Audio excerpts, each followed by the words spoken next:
He's not scored yet in the second half. Yeah. Barcuma, Tabi, Bonifacio, Reverente, and Coronel will start the fourth for Pasaay. Concepcion, Binuya, and Igilos, Clemente, and Lalata are on the floor for Pampanga.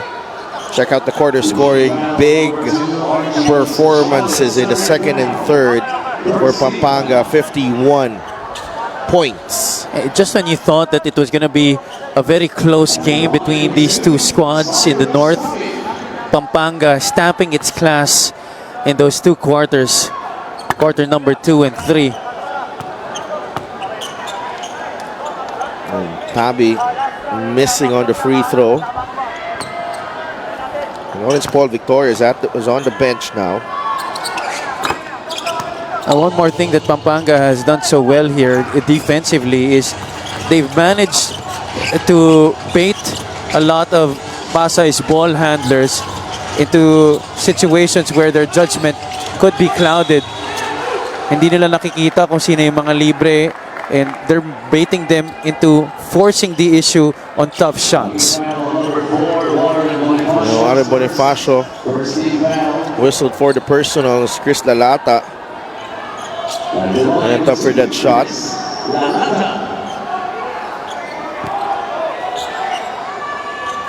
Lalata at the line. That's the first one to drop.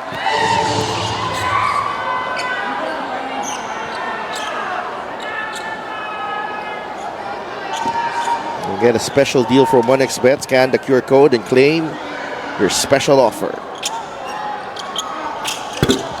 Only 1 for 2. Bonifacio collects the rebound. 18 points ang lamang dito ng Pampanga. Barcuma lets it fly. A hold on Archie Concepcion. That's going to be number 4 now on Concepcion.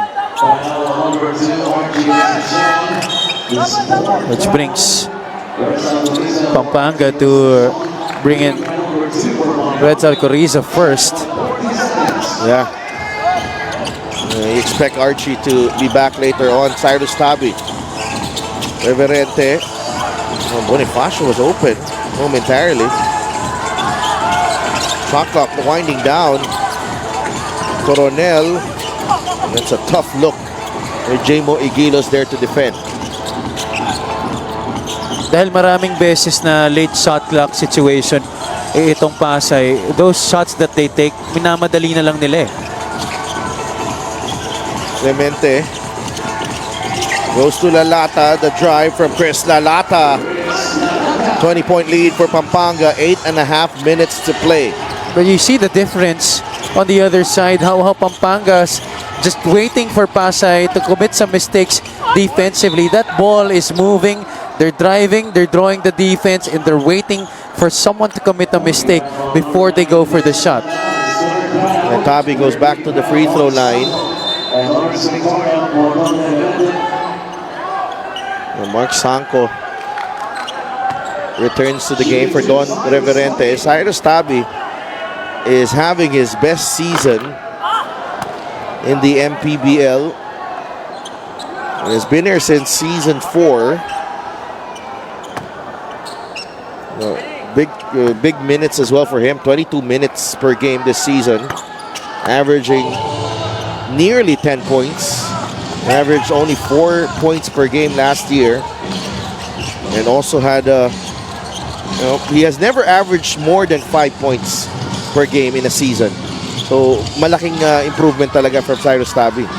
And he really gives a lot more versatility to the point guard spot of Coach Marlon. Not only is he great both ways, but his leadership has also been a factor for Pasaay this season. The steal here, live turnover. Victoria using Coronel as the cushion there. Parang ano yun, no? Parang mattress. Ginamit na pampigil sa bagsak. Buti na lang nandun si AJ Coronel. Raymond will fire a three. Yes. You can't be nonchalant defensively against Raymond Binuya. And Lawrence Victoria just allowed Binuya to step into that shot. Even if he had his hand up, it was still easy for Binuya to take that three-pointer. Warren Bonifacio against Igilos. Out to Tabi. That's a three. Yes, sir. Para kay Cyrus Tabi. They need stops though itong Pasaay. There's a lot of time left here in this game, but yes, they need to string together consecutive stops. One thing that Pasaay has had a lot of trouble doing in this game. Binuya pulls up. That short rebound. Fought for. Saved only to Tabi. Oh! Nabitawan ni Victoria. Igilos is there. He's fouled by Tabi. At yan pa, you know, Pasaay has had a lot of ill-advised passes in this game. That was an unforced error, but look at the move here from North Victoria. Assist of the game brought to you by 1xBet, title sponsor of the Mpbl. Your choice, your victory. Feel more game with 1xBet. Someone's down. This is J. Moegilos. Yeah, they're gonna review it, and it's a regular foul.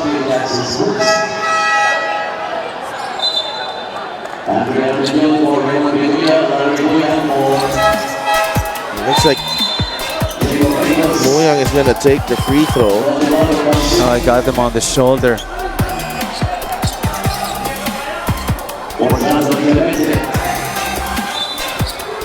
Not sure there why.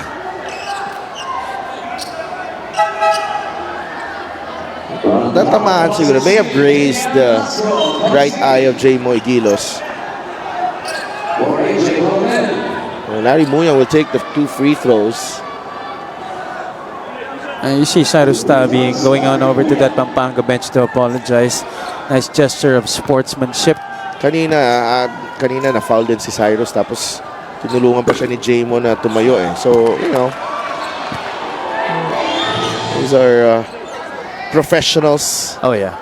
Trying to make a living, playing basketball, providing for their families. It's amazing what these guys do for their families. Yeah.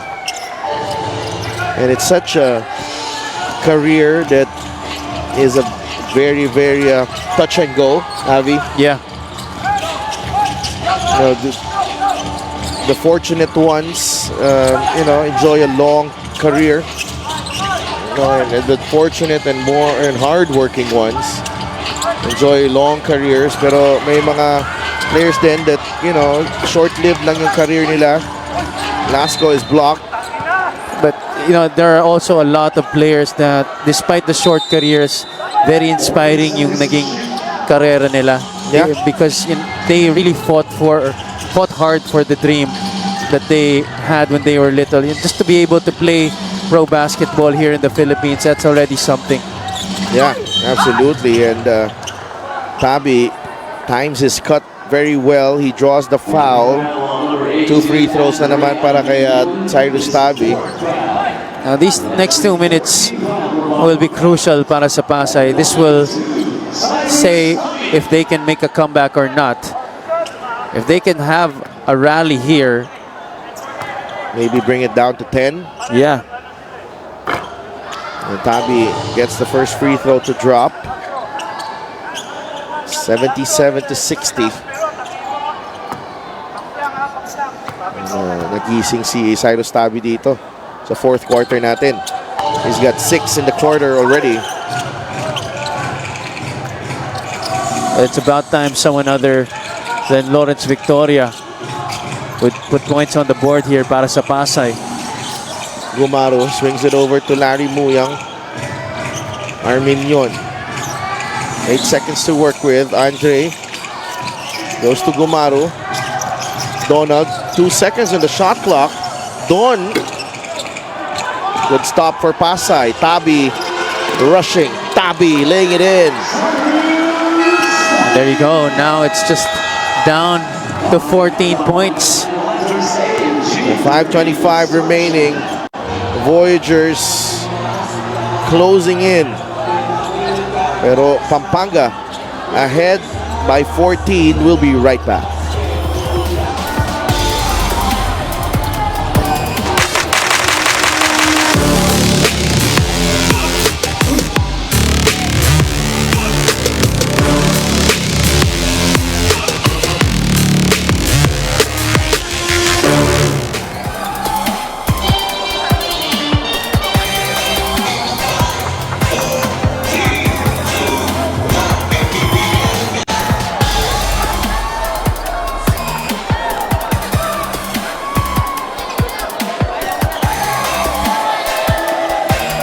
Back inside the Astrodome in Pasaay City, and like to give a quick shout out sa mga Marikaban ballers, and bago dyan, let's bring in our Gixxer fans of the game, born for greatness.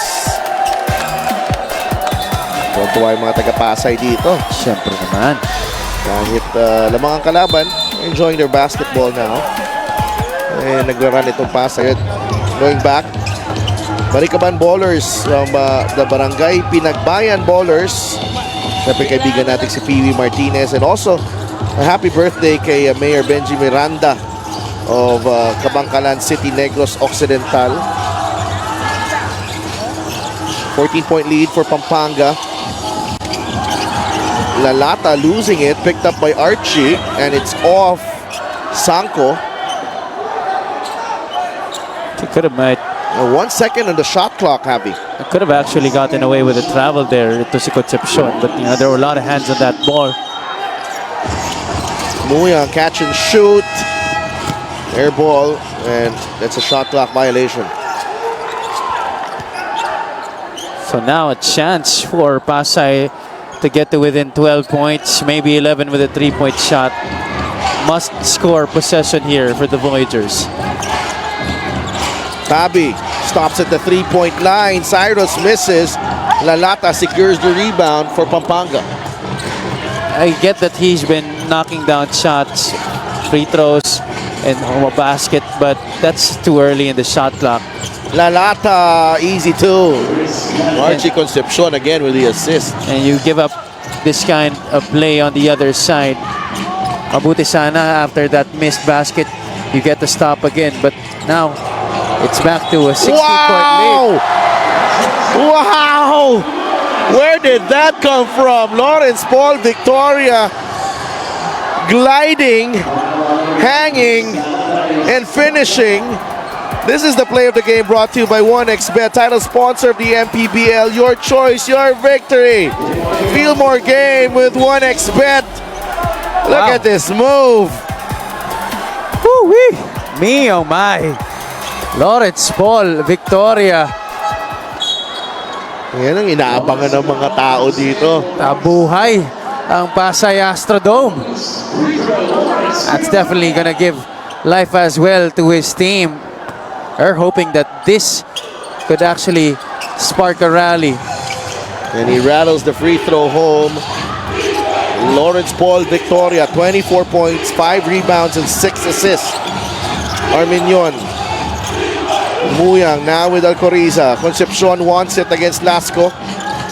Archie goes downhill. Archie Concepcion, basket and the foul. Strong move galing kay Archie Concepcion. Proving hard to stop going downhill, Javi.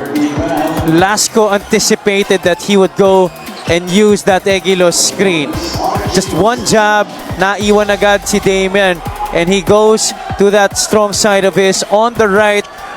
Help coming late, finishing through contact. What a basket para kay Archie Concepcion, restoring order to the Pampanga side.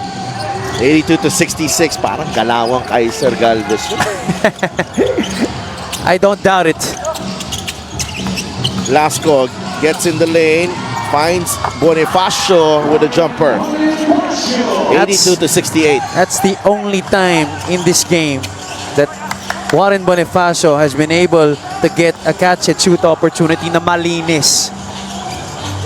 And the attack was much more decisive. Correct. Galing kay Damian Lasco. Sabi ko nga sa'yo, Sedel, it's because the intense pressure has put some doubt on the minds of the Voyagers ball handlers na nagdadalawang isip sila parate sa pag-atake nila. Na 82-70, 11 points in the period alone para kay Cyrus Tavi. Pasaay within 12, 3 minutes remaining in this contest. This is far from over. Alcoriza, the handoff to Archie. 8 seconds to work with. Concepcion drives left. Umatras muna. Archie goes to Alcoriza. Shot clock winding down.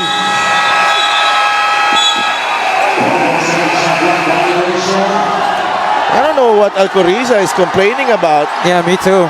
I didn't really see anything. That was a casual swipe after the shot clock went off. See here, not really a good angle, pero natama. I don't think it was that swipe pa nga kay Victoria. Si Bonifacio pa yata yung nakatama sa kanya eh. Yeah.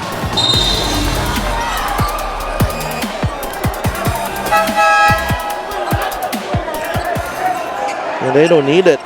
Yeah, definitely. And Pasaay with possession. Another crucial possession for the Voyagers. Naghahabol sila throughout this, ever since the second period. Yeah.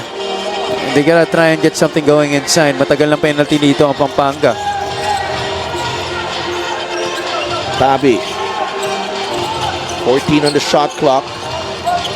Cyrus Tabi, the bounce pass inside. Soriano, too strong. Bumagsak ang bola kay Victoria. Lawrence Paul Victoria with a runner, no good. Rebound secured by Alcoriza.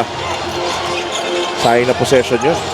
And that was an open shot for Victoria. That runner of his. They could have gotten that point-blank shot by Soriano. That could have been a good basket para sa kanila. There's a 3 available as well para kay Victoria. Arminion stops. They go to Igilos, keeps his foot on the paint, and it's a 3-second violation. The Voyagers sue for time. 2 minutes remaining in this ball game. We'll be right back. Pampanga up by 12.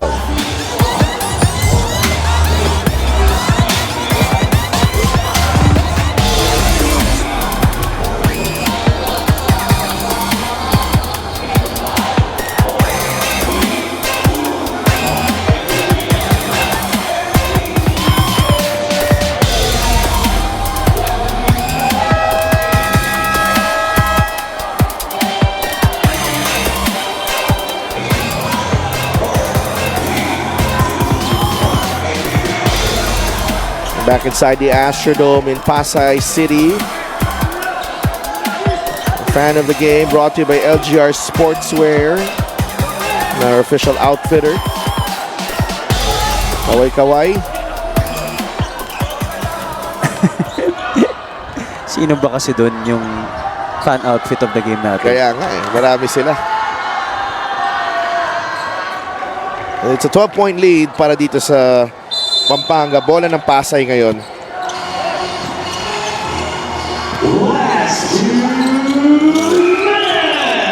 And, time not on the side of Pasaay right now. Lawrence Paul Victoria goes to Jopet Soriano. Nice fake by Jopet and he banks it in. And they got that one quickly. Have a 10-point game, minute and 47 remaining. We've seen some stranger things happen in the Mpbl. Concepcion able to get it across. 14 on the shot clock. Minute and 35 on the game clock. Binuya against Tabi. Raymond swings it over to Alcoriza. Shot clock down to 2. And missed everything. Coronel to Jopet Soriano. Will they count it? No.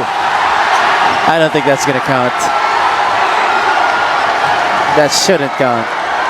But nonetheless, he's going to be taking free throws anyway. But they will check if this isn't a sportsman-like foul, Avi. Because there's no play on the ball here. That's possible. There's a hold down by Renzo Alcoriza. Kaya yung senyas ng ating referee, yung mga bench ng Pasay, unsportsmanlike kaagad. And I told you earlier that unsportsmanlike fouls, tend to be momentum shifters. But will they have enough time though? Talking about the Voyagers, and will they get the call here? If they get the call, this will definitely help them because they get the chance for 2 free throws plus ball possession. And Joe Ramos, the guy in blue, and attorney Glenn Gakal have joined the commissioner's row. Oh, it will count. Oh, Upon review, basket counts for Jobet Soriano. pero wala nga sportsman-like foul.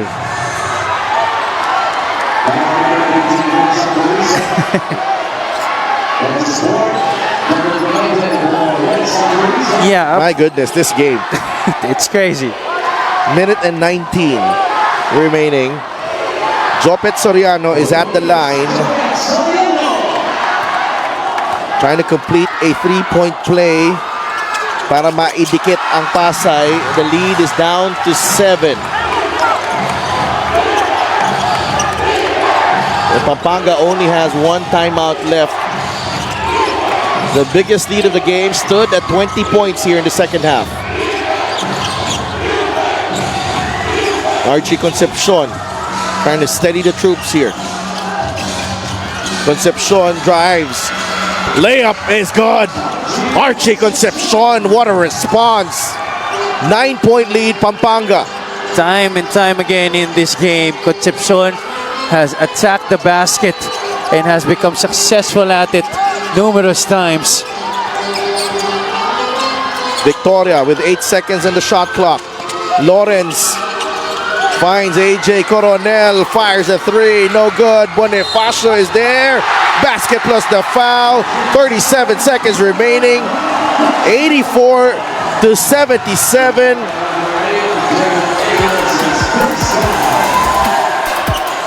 And they were all alone for that offensive rebound. Him and Jopet Soriano. Yeah, you see there that Egilos and Muyang were far away from both Bonifacio and Soriano. To make it a 2-possession game, Warren sinks the free throw. Pressure here. No, 84 to 78. Binuya gets it across. There's a double team. It's with Archie Concepcion.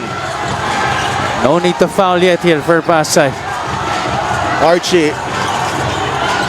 Coronel taps it away. Still Concepcion. Atake si Archie. Bigay kay J-Mo. Igilos the hang time. A foul on Jopet Soriano. 2 free throws for J-Mo Igilos. 16 seconds remaining. Pampanga up by 6. Emergency pass by Concepcion. Ooh, caught him on the wrist. Yeah. Foul. Definitely a foul. I don't think. But Coach they're Marlon- using the challenge here.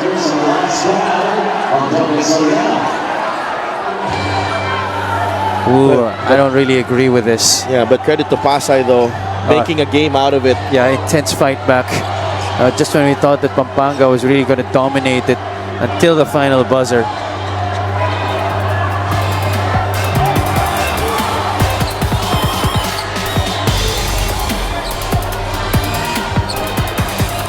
To 78, the challenge from Coach Marlon. Will he be successful? Referee Mike Inay and Harry Damlog there on the review.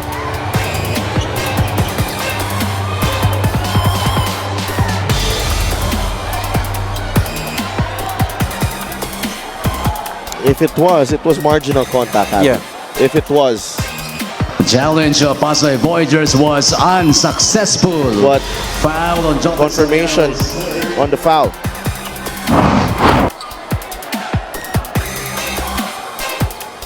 There's the Jopet Soriano foul on J-Mo Igilos. Egilos can seal this. These 2 free throws.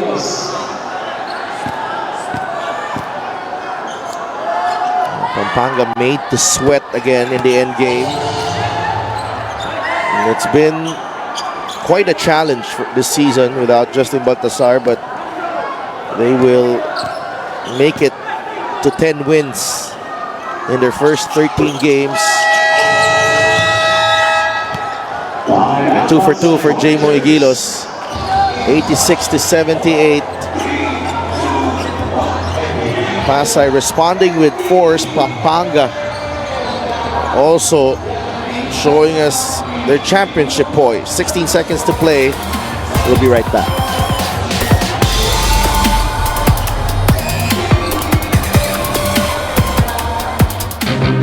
Quezon, number 1 team defensively, that will be tested dahil nga ang daming sandata itong Mark Yee for 3, it's good.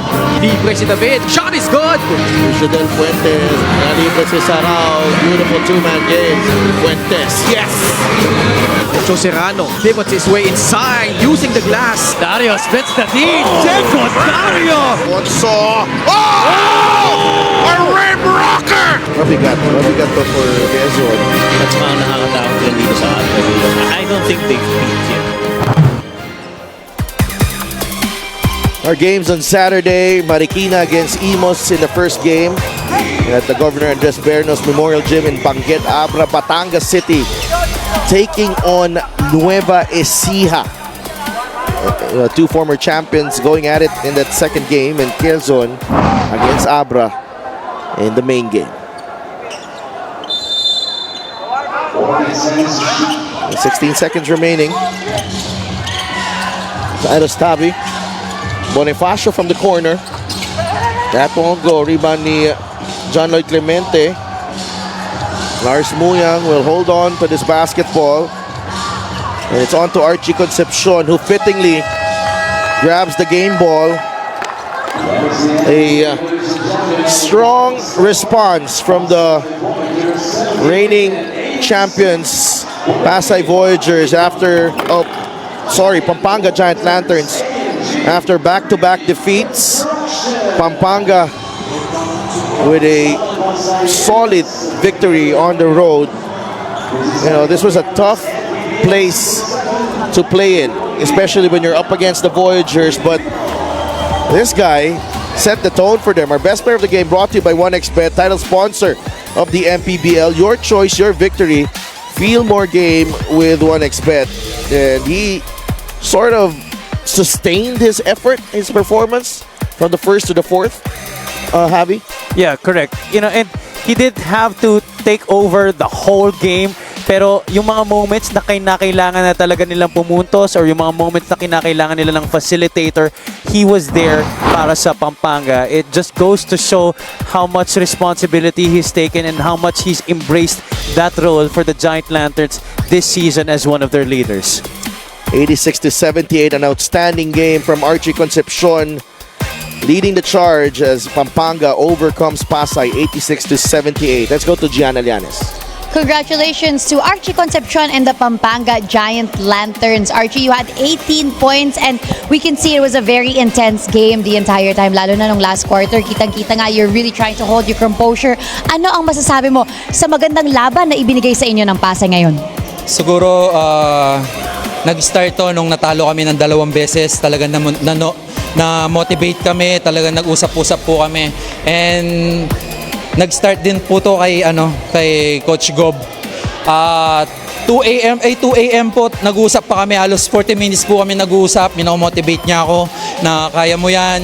And si Coach Pedek, nung natalo kami sa Zamboanga, mga 2 oras pa kami bago kami umuwi sa kanya-kanyang bahay namin. Talagang wala no choice kami. Kaya kailangan mag-bounce back kami, magtulungan kami. Yun nga po, play as a team po. And Archie, kitang-kita nga na sobrang saya nyo na na-break nyo yung 2-game losing streak. Next game nyo is actually against Nueva Ecija. Paano nyo sisiguraduhin na hindi na mangyayari ulit yung 2-game losing streak na yun? Yun nga po, magandang sa amin to. Nanalo po kami against Pasaay. Hindi naman po basta-bastang team to. Madadala po namin to against Nueva Ecija sa home court pa po namin. And kita-kits po tayo dyan mga kabalin.